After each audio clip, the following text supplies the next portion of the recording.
Bienvenue sur Africa 24 dans cette nouvelle édition du Non-Stop Info. Voici les titres de l'actualité. Le Niger mobilise ses alliés à quelques heures de la tenue de la réunion des chefs d'état-major de la CEDEAO qui ouvre ce 17 août au Ghana. Ce 15 août, Ali Mahamat Lamine Zeine, Premier ministre installé par le CNSP, était en visite à N'Djamena, au Tchad. Il a évoqué pour la première fois le processus de transition politique au Niger. Le Niger, où les sanctions économiques décidées par la CEDEAO suite au coup d'État militaire du 26 juillet dernier commencent à se faire sentir au sein des populations. La fermeture de la frontière avec le Nigeria engendrerait des pertes quotidiennes de plusieurs milliards de naira. Et retour sur le 18e semi-marathon de Brazzaville qui s'est tenu le 14 août après 2 ans d'absence en raison de la crise sanitaire liée à la pandémie de Covid-19. Plus de 1000 athlètes africains ont pris part à cette course longue de plus de 21 km. Mais tout d'abord, en Libye, malgré les appels à la désescalade et au cessez-le-feu lancés à l'échelle locale et internationale, la tension reste palpable entre les deux parties en conflit à Tripoli, dans la banlieue du sud-est. Le cessez-le-feu reste fragile après les violents affrontements qui ont éclaté dans la nuit du 14 au 15 août entre la brigade 444 et la force Reda, deux groupes parmi les plus influents de la capitale libyenne qui avaient soutenu le gouvernement intérimaire d'union nationale durant les brèves batailles d'août 2022 qui opposaient les partisans des deux gouvernements rivaux. Les affrontements violents à l'arme lourde de la nuit du 14 au 15 août ont fait au moins 55 morts et plus de 146 blessés. Un bilan encore provisoire, il s'agit des pires combats depuis 1 an dans la capitale libyenne. Au Niger, la junte évoque clairement ses intentions d'instaurer une transition politique, une première depuis le coup d'État du 26 juillet dernier qui a installé le Conseil national pour la sauvegarde de la patrie au détriment du président Mohamed Bazoum. Le processus de transition a été annoncé par le Premier ministre de la junte, Ali Mahamat Lamine Zeine, lors de sa visite à N'Djamena au Tchad ce 15 août. Les explications de Nathalie Mo. Première démarche du Niger dans le sens des pourparlers pour une transition démocratique. Le 15 août 2023, le Premier ministre nigérien nommé par la junte, Ali Mahamat Lamine Zeine, a effectué son premier voyage à l'étranger au Tchad. Reçu par le président de la transition tchadien Mahamat Idriss Déby, le ministre Lamine Zeine a posé le respect de la souveraineté du Niger comme clé de la diplomatie pour un retour à l'ordre constitutionnel. Nous sommes dans un processus de transition. Nous avons expliqué les tenants et les aboutissants, réitéré toute notre disponibilité à rester ouvert, échanger avec toutes les parties, mais insister sur la nécessaire indépendance de notre pays. Il faut qu'on le dise. C'est un pays souverain. Alors que le Niger mobilise ses alliés et soutient sur l'échiquier continental, la CEDEAO maintient le déploiement de la force régionale en attente comme l'une des solutions à la crise à Niamey. Les chefs d'état-major du bloc ouest-africain tiennent une réunion militaire de haut niveau à Accra au Ghana les 17 et 18 août 2023 pour élaborer les contours d'une intervention militaire afin de restaurer le pouvoir du président déchu, Mohamed Bazoum. Les sanctions économiques, la médiation du sultan de Sokoto plus le poids, la pression du Nigeria feront plier, à mon avis, la junte. Je pense à mon avis, qu'il n'y aura pas d'intervention militaire. La junte risque de céder avant. Le Premier ministre nigérien, lors de sa visite à N'Djamena, au Tchad, a réaffirmé les liens de fraternité et d'amitié qui lient les deux pays. Le président de la transition Mahamat Idriss Déby a d'ailleurs été la première personnalité africaine sous l'impulsion du président en exercice de la CEDEAO. Le chef d'État du Nigeria, Bola Ahmed Tinubu, a amorcé une médiation entre les membres du CNSP et le président Bazoum le 30 juillet 2023, 4 jours après le coup d'État militaire. Et en cas d'une éventuelle intervention militaire de la CEDEAO au Niger, plusieurs habitants de Niamey se préparent. Une initiative a été lancée dans le but de mobiliser plusieurs dizaines de milliers de volontaires afin de combattre aux côtés du Conseil national pour la sauvegarde de la patrie et d'assurer des services médicaux et logistiques en cas de besoin. Et justement, la possible intervention militaire annoncée par la CEDEAO au Niger a du plomb dans l'aile. À l'issue d'une longue réunion tenue le 14 août, le Conseil de paix et de sécurité de l'Union africaine a refusé l'usage de la force pour un retour à l'ordre constitutionnel. L'Union africaine rejette donc officiellement toute intervention militaire et se désolidarise de la CEDEAO. Un coup dur pour l'organisation ouest-africaine, à quelques heures de la tenue de sa réunion prévue à Accra, au Ghana, les 17 et 18 août, pour planifier une intervention militaire alors que la décision de la CEDEAO de déployer une force en attente avait été décrétée le 10 août. Notons que lors de cette même réunion, l'organe chargé de statuer sur les questions de règlement des conflits au sein de l'Union africaine a choisi de suspendre temporairement le Niger de toutes les activités de l'institution panafricaine. Les conséquences des sanctions économiques décidées par la CEDEAO au Niger suite au coup d'État militaire du 26 juillet dernier commencent à se faire sentir. Les premières victimes sont les populations affectées par les difficultés de circulation des biens et des services. Sur le plan commercial, la fermeture de la frontière entre le Niger et le Nigeria engendrerait une perte de plusieurs milliards de naira par jour. Les précisions de Catherine Gombe.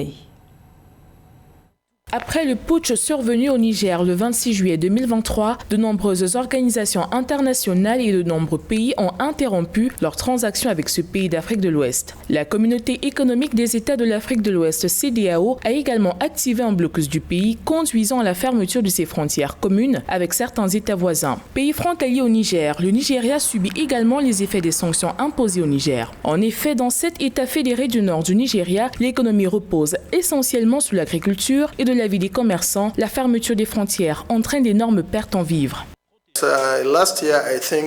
L'année dernière, je pense que le commerce informel enregistré entre le Niger et le Nigeria se levait à environ 171 milliards de naira. Mais comme au Niger, la majeure partie du commerce au Niger est informel. L'estimation de ce secteur pourrait être supérieure à 500 milliards de naira par an. Les rapports commerciaux portent essentiellement sur des produits périssables. Je parle ici d'oignons, de tomates et de bien d'autres produits vivriers.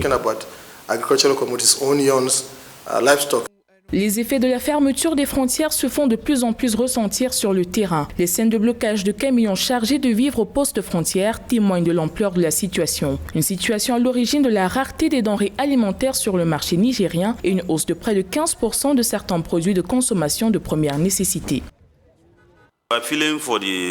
Nous demandons au gouvernement fédéral et à la sécurité nationale de rechercher des solutions alternatives à cette crise. Les choses s'aggravent un peu plus chaque jour. Je parle ici de tout le septentrion en général. Pour l'instant, nous n'avons aucun moyen de traverser, à moins que nous ne songions à traverser clandestinement à Sémi, ce qui causerait des dommages parce que nos conteneurs sont en transit. Le 2 août 2023, le Nigeria a suspendu l'approvisionnement en électricité de son voisin, le Niger, dans la lignée des sanctions décidées par les voisins ouest-africains du Niger, déstabilisés par un coup d'État. 70% de l'électricité consommée au Niger provient du Nigeria. La campagne électorale bat son plein au Gabon en vue des élections générales du 26 août prochain qui comprennent la présidentielle, les législatives et les élections locales. L'opposante Paulette Missambo figure parmi les 19 candidats en lice à la présidentielle. La présidente du parti de l'Union nationale ambitionne de restaurer la République pour rendre au Gabon sa dignité et sa fierté, d'après le nom de son programme. Plus de détails avec Marcel Kouassiamoin. Restaurer la République pour rendre au Gabon sa dignité, sa liberté et sa fierté, c'est le slogan prôné par Paulette Missambo, candidate de l'Union nationale, l'un des principaux partis d'opposition au Gabon, en tournée dans le pays depuis l'ouverture officielle de la campagne électorale, le 12 août 2023. Paulette Missambo a présenté son programme de société aux populations de l'Est du pays. J'ai intitulé mon programme « Restaurer la République pour rendre aux Gabonais sa dignité et sa fierté. Protectrice, dans laquelle moi j'ai travaillé, parce qu'aujourd'hui je suis retraité, mais qui m'a permis de créer les conditions d'études pour nos enfants.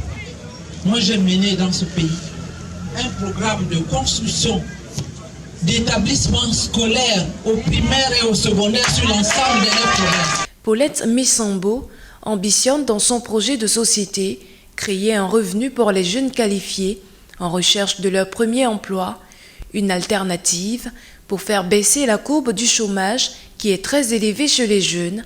L'ancienne militante du Parti démocratique gabonais entend perfectionner la gestion de l'État à travers un vaste chantier de réformes, notamment la séparation des pouvoirs, la clarification des compétences et la révision des conditions de désignation et de nomination dans les institutions et administrations publiques. L'État n'est plus impartial et moi, présidente, je ferai en sorte que l'État impartial, tel que l'ont conçu notre Constitution, un État qui reconnaît les compétences et les mérites de chacun, une administration qui est au service de tous et qui ne nécessite pas un pourboire pour faire un service. Entrée en politique en 1990, pendant la conférence nationale qui avait consacré le retour au multipartisme au Gabon, Paulette Missambo est depuis 2021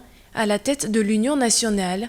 Elle a fait ses classes en politique sous la présidence d'Omar Bongo, auprès de qui elle a occupé de hautes responsabilités, dont un poste de ministre de la Famille et des Affaires sociales. Le président camerounais Paul Biya a reçu le prix du Sage africain le 14 août à Yaoundé à l'occasion de la 3e édition des Awards de l'avenir, une édition qui commémorait le 15e anniversaire de la rétrocession du Nigeria au Cameroun, de la péninsule de Bakassi après une longue bataille judiciaire au niveau international. C'était le 14 août 2008. Plus de détails avec Séverin Dequeux. Prix du Sage africain, c'est la reconnaissance que reçoit le président de la République du Cameroun, Paul Biya, pour la gestion du contentieux sur la péninsule de Bakassi, une zone côtière de 1000 km² environ avec un fort potentiel économique située dans la région du sud-ouest du Cameroun et alors revendiquée par le Cameroun et le Nigeria. Malgré une militarisation de la zone par le Nigeria, le président camerounais avait choisi la force du droit au droit de la force.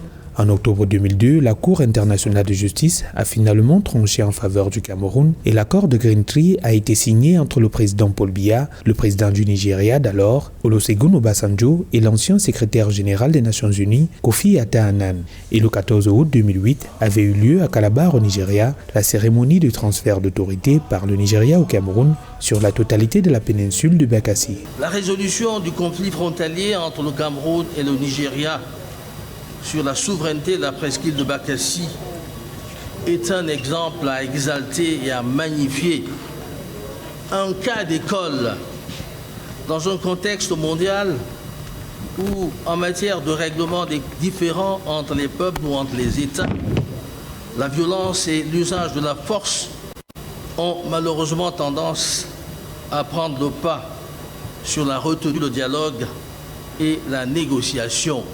À l'heure où le Cameroun commémore le 15e anniversaire de la reprise de la souveraineté de cette partie du territoire camerounais, les Africains saluent un homme d'État soucieux de dialogue et de paix, gage de collaboration et de coopération, socle de développement des États et qui guide son action politique.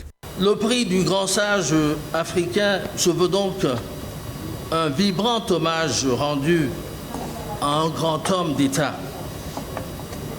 Un homme d'État hors du commun qui, par sa clairvoyance, son doigté et sa pondération, a su engager les deux parties en conflit sur le chemin de la raison, afin de leur éviter de connaître et de vivre les affres et les conséquences désastreuses d'une confrontation brutale, meurtrière et fratricide. Le prix du sage africain a été délivré au président Paul Biya au cours de l'acte 3 des Awards de l'avenir, une cérémonie qui valorise l'excellence africaine dans tous les domaines. Pour cette édition, l'événement a mobilisé les représentants de 15 pays africains au Cameroun avec la remise de prix spéciaux à 20 personnalités africaines. Le semi-marathon international de Brazzaville a fait son grand retour dans les artères de la capitale congolaise le 14 août, après 2 ans d'absence due à la pandémie de Covid-19. La 18e édition de cette compétition a réuni plus de 1000 athlètes africains. Le Kenya s'est emparé de la plus haute marche du podium. Reportage de notre correspondant à Brazzaville, Deva Panzou. Comme à l'accoutumée, le départ du 18e semi-marathon international de Brazzaville a été donné par le président de la République du Congo le 14 août 2023 au boulevard Alfred Raoul. Après 1 heure 2 minutes et 27 secondes de course, l'athlète kényan Geoffrey Kipyego est arrivé le premier avec un nouveau record du circuit. Il a devancé son compatriote Kenneth Kipkemoy qui a réalisé un chrono d'1 heure 3 minutes et 7 secondes. C'était compétitif, c'était très dur, tout le monde était très bon, mais j'ai utilisé ma propre tactique et aussi parce que je m'entraînais pendant la journée. Donc je m'entraînais quand il faisait chaud, c'est pourquoi j'étais très bon aujourd'hui. La course était très bonne aujourd'hui, contrairement à l'année dernière où j'avais eu un problème de frappe car il faisait trop chaud car je ne m'attendais pas à ce niveau de chaleur. Après cette épreuve, je me suis entraîné pendant la journée quand il fait beau, car je savais qu'il faisait très chaud ici. Comme au cours des éditions précédentes, la Kenyane Agnès Barsosio a survolé la course chez les dames en réalisant un chrono d'1 heure 10 minutes et 40 secondes. La bonne opération a été réalisée par Nelson Biyoko, athlète originaire du département de la Likwala, premier Congolais qui a franchi la ligne d'arrivée en 1 heure 9 minutes et 42 secondes et 5e au classement général. Je remercie mon Dieu parce que c'est pas blague de sortir au niveau international 5e, au niveau national 1er, vraiment en tout cas. Merci mon Dieu et merci au gouvernement. Merci de la jeunesse congolaise qui nous a soutenus depuis le début de la course jusqu'à la fin. Vraiment en tout cas, Congolais, merci. Quant à moi, c'est un peu c'est un peu. Moi je veux que non, je vais multiplier encore mon travail. Je sors au niveau international 1er, là vraiment je serai content. La participation des athlètes et de coureurs amateurs croît à chaque édition. Cette édition, qui marque la célébration du 20e anniversaire de cette course, créée en 2003, 1131 personnes se sont inscrites. Le semi-marathon international de Brazzaville a pour but de permettre aux athlètes nationaux de se mesurer aux sportifs étrangers afin d'améliorer leur compétitivité sur la scène internationale. C'était le journal de la rédaction. Merci de l'avoir suivi. L'information continue sur Africa 24.